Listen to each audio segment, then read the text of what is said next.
Ense gedek geçip gittiň ýanymdan, ense gedek geçip gittiň şowurdap. Ahir bir gün Akbal bizi duşurdy, gülüp bakdyň. Eýnindäki keteniň ay nuruny öwşün atdy lowurdap. Emma duşşumy çekmedi köpe. Biziň garşymyza çykdy bir betbäl. Baat berip dyýwata töhmetli gepe sümsünüp gezýänler henidem gytdäl. Ýöne biz dönmedik, gitmedik çepe. Şeýdip ýene bizi duşurdy Akbal. Bir gün duşga wagtyna gelmän, meni entedipdiň wadaly ýerde. Menem 3-4 gezek salamyň alman, arym alyp seni goýupdym derdi. Bilýän şonuň üçin aglansyň hukman, dommarlyp köp gezdiň ýüzüme bakman.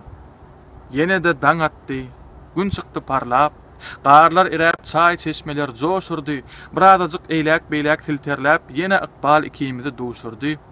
Ýene meni gyzdyrdyň sen gün ýaly, ýene gözleriňde gördüm dünýäni.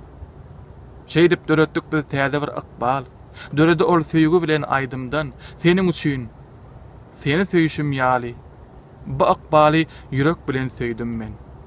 Anan ýan, ýar geçip össede şemal, bägül şahalaryň gaňryp bilmez. Seni meniň bilen duşuran Akbal, meni senden hiç wagt aýryp bilmez.